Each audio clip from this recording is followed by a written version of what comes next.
All right, what I want to do with this video is make a quick pros and cons versus the Legion Go 2 and the Xbox Ally X.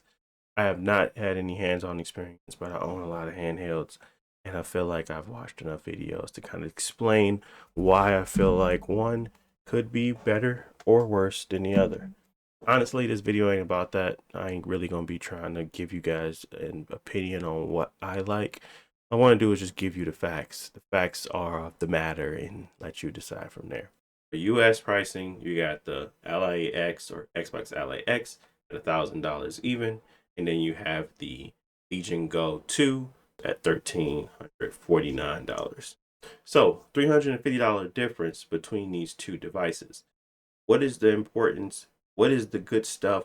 Why are they so different? Why they cost so much? One clear and easy thing you can pull from why these two things cost differently.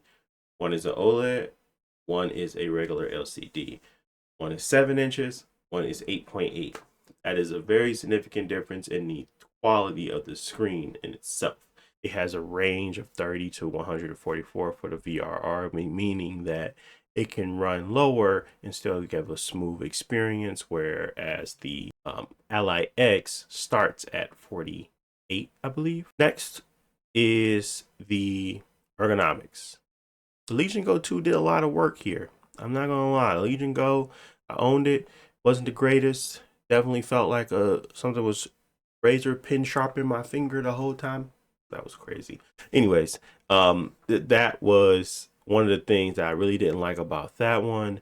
But they did a lot of good things with this next one. They kind of curved out the corners. I really want to see how it feels in the hand before I kind of give a final opinion. But to me, most people are kind of saying simply enough, he did a great job in creating a better experience with that. And they added more buttons, especially the tab button and the dedicated, kind of go back to show the desktop button. Those are great additions just because you never have enough buttons.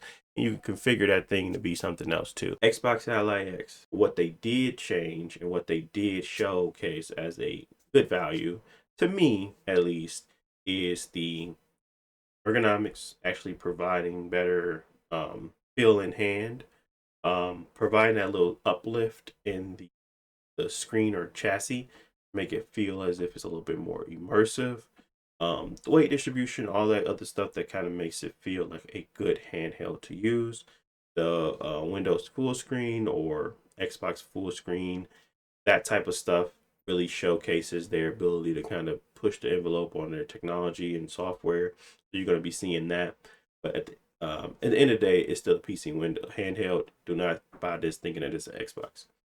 Uh, Another thing that they really showcased as valuable to me is the triggers. I know a lot of people are saying that they have like these really nice triggers. They're not as great as the controllers, but they're pretty decent, as in like rumble effects and all that stuff. Next thing that I saw a lot of people praising, Xbox button, Armory Crate. These are things that are tied to Rogue, not Xbox in itself. So the Ally has really great software when it comes to Armory Crate for usability and kind of bringing everything together. So a lot of people have been praising Armory Crate over the years. It's gotten better since the original Ally came out. That's also good too.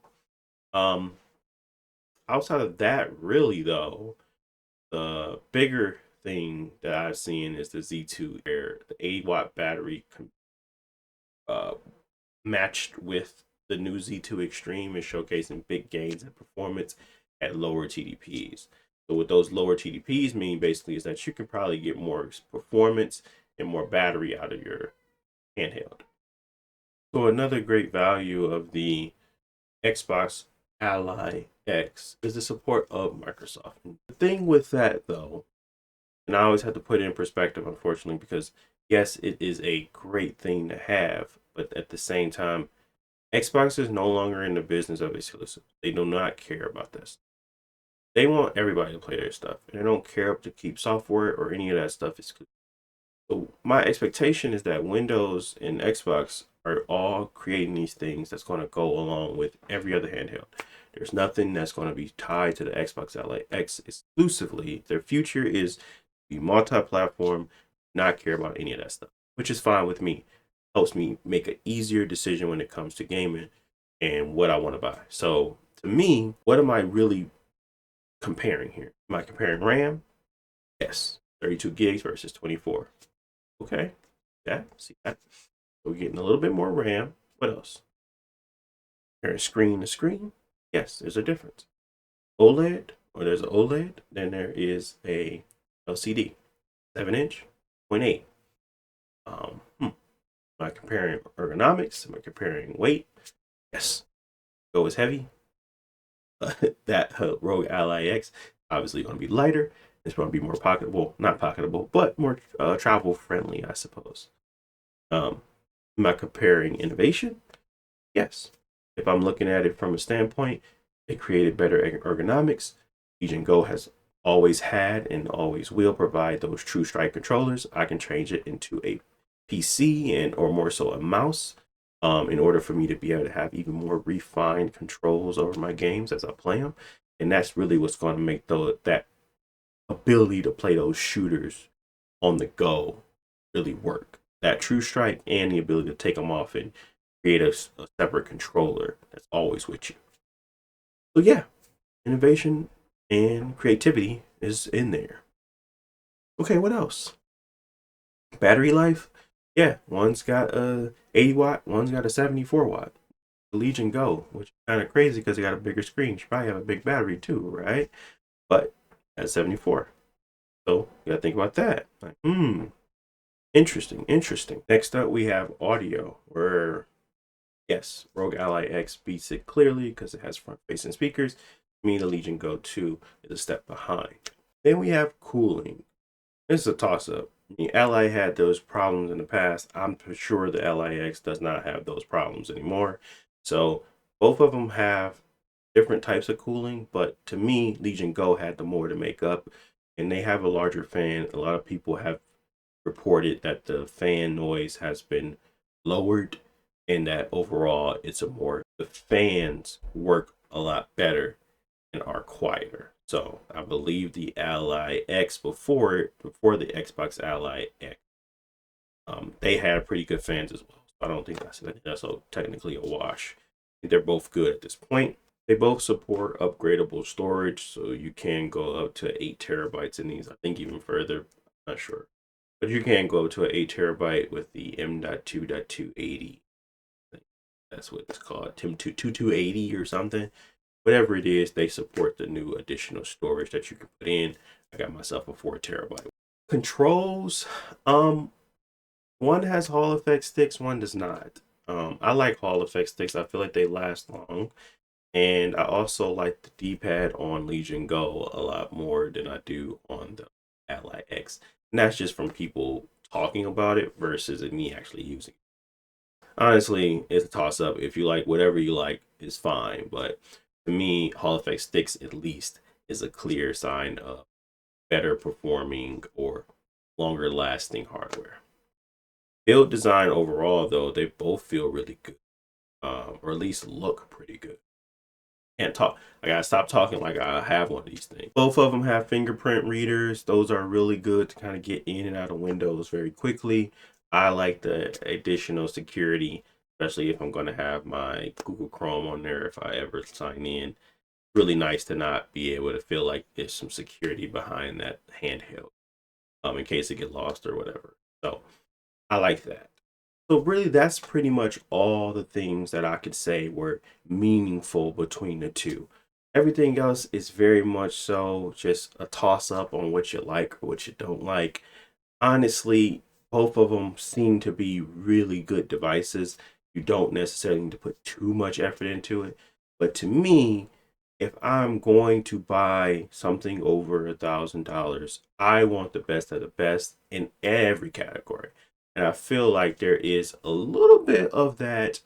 Let's try to get this price down in the Xbox Ally X. I feel like it should have been a little bit cheaper, like at $799, or this thing would have flew off the shelves because it would have meant a lot of things and it would have still been a lot cheaper than the Legion. But because it's $1,000, it falls in that bucket of uh let's just decide which one we want based off of the certain different things. It's like it's not a no-brainer at that point.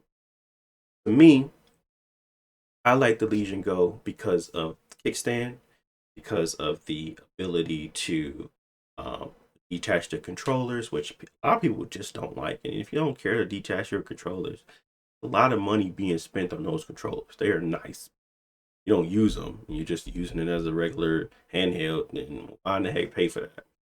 So that's where the Legion Go S and stuff like that come into play.